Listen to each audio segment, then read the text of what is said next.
السلام علیکم ناظرین، تلنگانہ نیوز ٹوڈے میں آپ کا خیر مقدم ہے۔ آئیے دیکھتے ہیں آج کی خبریں۔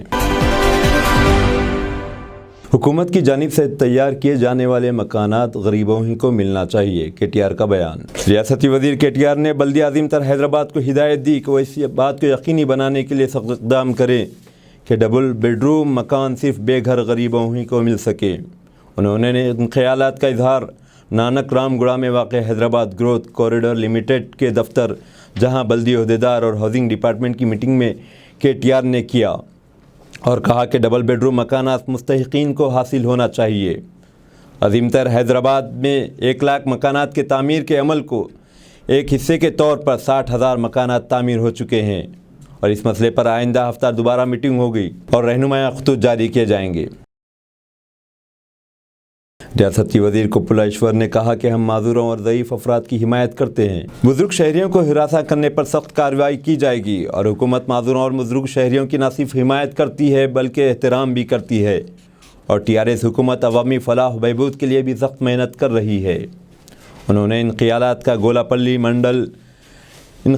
اظہار گولاپلی منڈل آتماکور گاؤں میں منعقدہ پروگرام میں شرکت کرنے کے موقع پر کیا۔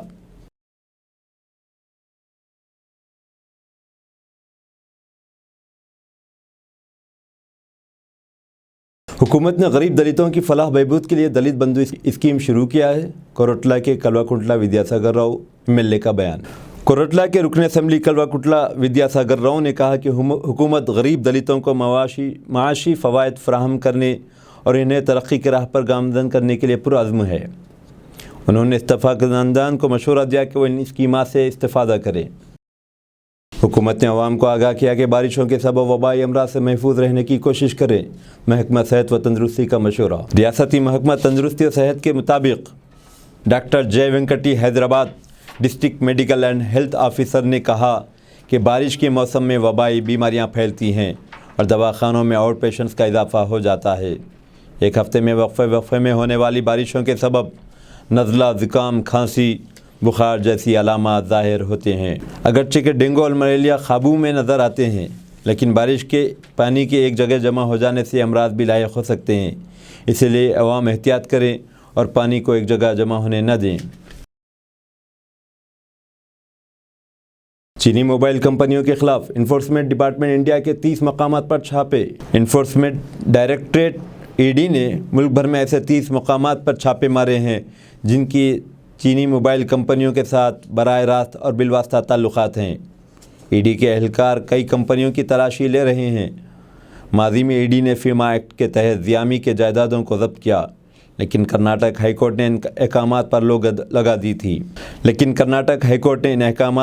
لگا دی تھی۔ واضح رہے کہ گزشتہ سال تاریخ کے سب سے زیادہ درآمدات یعنی تقریباً $120 بلین چین سے ہوئی ہے، جبکہ ہم نے اعلان کر دیا کہ ہم چینی مصنوعات پر پابندی لگا چکے ہیں۔ کہیں یہ اعلان امریکہ کو خوش کرنے کے لیے تو نہیں کیا گیا، کیونکہ زمینی حقائق یہ ہیں کہ چین سے درآمدات بڑے پیمانے پر جاری و ساری ہیں۔ موسلا دھار بارش سے بمبئی شہر زیر آب۔ ملک کی مالیاتی راجدھانی بمبئی میں شدید بارش کے سبب سڑکیں اور نشیبی علاقے زیر آب آ چکے ہیں۔ منگل کی صبح تک بھی سڑکوں پر پانی بھرا ہوا نظر آ رہا تھا اور گاڑی چلانے والوں کو دشواریوں کا سامنا ہے۔ شہر بمبئی کے محلہ جات سائن اور اندھیری میں سڑکوں پر گھٹنوں تک پانی پہنچ گیا ہے۔ بعض راستوں پر ٹرینوں اور بسوں کی آمد و رفت میں بھی خلل پڑا ہے۔ ہندوستانی محکمہ موسمیات نے شہر میں اگلے 24 گھنٹوں میں شدید بارش کی پیش قیاسی کی ہے۔ تھانہ انچارج وزیر کا عہدہ سنبھالنے کے لیے بی جے پی اور باقی شیو سینا رکن اسمبلی اپنی اپنی کوششوں میں مصروف ہیں۔ ایکناتھ شنڈے جو گزشتہ 7.5 سال سے تھانے ضلع کے انچارج رہے ہیں، اب وہ وزیر اعلیٰ کے عہدے پر فائز ہیں، جس کے نتیجے میں شکوک و شبہات پیدا ہو گئے ہیں کہ خالی جگہ کون پر کرے گا۔ ادھر بی جے پی ضلع انچارج کا عہدہ سنبھالنے کے لیے بے چین ہے تاکہ ضلع پر کنٹرول حاصل کر سکے۔ ادھر شیو سینا کے باغی امیدوار بھی ضلع کے انچارج عہدے کو حاصل کرنا چاہتے ہیں۔ امریکی بحریہ نے اعلان کیا ہے کہ خلیج عرب اور بحر احمر میں اسمگل شدہ ہتھیاروں اور منشیات کی روک تھام کے لیے معلومات فراہم کرنے پر $1 لاکھ انعامات دیے جائیں گے۔ بحرین میں قائم کردہ 5ویں امریکی بحری بیڑے کے اقدام میں براہ راست ایران کا نام نہیں ہے، لیکن تجزیہ کاروں کا کہنا ہے کہ اس کا مقصد واضح طور پر یمن میں حوثی ملیشیا کو ایرانی اسلحہ کی سپلائی کو روکنا اور اسلامی انقلابی گارڈ کور کے ذریعے چلائے جانے والے منشیات کی علاقائی تجارت کو محدود کرنا ہے۔ 5ویں بحری بیڑے کے ایک ترجمان کا کہنا ہے کہ کسی بھی غیر مستحکم کرنے والی سرگرمی پر ہماری توجہ ہے۔ ترجمان ٹموتھی ہاکنز نے کہا کہ یقینی طور پر ہم نے پچھلے سال میں غیر قانونی منشیات اور غیر قانونی ہتھیاروں کو پکڑنے میں کامیابی دیکھی ہے۔ یہ علاقائی میری ٹائم سیکورٹی کو بڑھانے کی ہماری کوششوں میں ایک اور اقدام کی نمائندگی کرتا ہے۔ ہتھیاروں کے اسمگلنگ کے اطلاع دینے پر انہیں $1,00,000 کے انعامات دیے جائیں گے۔ سعودی عرب کے نائب وزیر حج ہشام سعید کا کہنا ہے کہ مملکت تمام عازمین حج کے لیے حج کی سہولت فراہم کر رہی ہے اور ان کی صحت و حفاظت کو یقینی بنایا گیا ہے۔ سعودی حج اور عمرہ سروسز کے سرکاری ترجمان ہشام سعید نے کووڈ وبا شروع ہونے کے بعد سے پہلے کھلے حج میں عازمین کے استقبال کی تیاریوں کا خاکہ پیش کیا اور کہا کہ مملکت تمام عازمین حج کے لیے حج کی سہولت فراہم کر رہی ہے، علاوہ ازیں کے صحت اور حفاظت کو یقینی بنائے گی۔ امریکہ نے پائلٹ کے بغیر چلائے جانے والے 50 کلو وزن لے جانے والے ڈرون کو تیار کر لیا ہے۔ نارتھ روپ گرومین بیٹ کمپنی نے بغیر پائلٹ والا ڈرون تیار کر لیا ہے، جو دراصل امریکہ کے مسلح افواج کے لیے استعمال کے لیے تیار کیا گیا تھا۔ یہ بنیادی طور پر انٹیلیجنس مواد جمع کرنے کے طور پر ڈیزائن کیا گیا ہے اور اس میں وزن بڑھانے کی صلاحیت میں اضافہ اور دور تک فاصلہ طے کرنے کے لیے دوبارہ تعمیر کیا ہے۔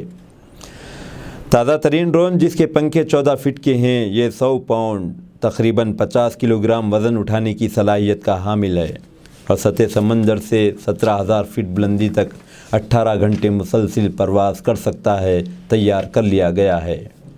اقوام متحدہ کے جنرل اسمبلی میں پہلی بار اردو کی گونج۔ ایک اہم اقدام کے طور پر اقوام متحدہ کے جنرل اسمبلی میں جمعہ کے روز ایک اہم قرارداد منظور کی گئی ہے۔ کثیر لسانی سے متعلق قرارداد میں پہلی بار اردو زبان کا بھی ذکر کیا گیا ہے، جس میں ہندوستان نے اس بات پر زور دیا کہ یہ ضروری ہے کہ اقوام متحدہ حقیقی معنوں میں کثیر لسانیت کو اپنائے۔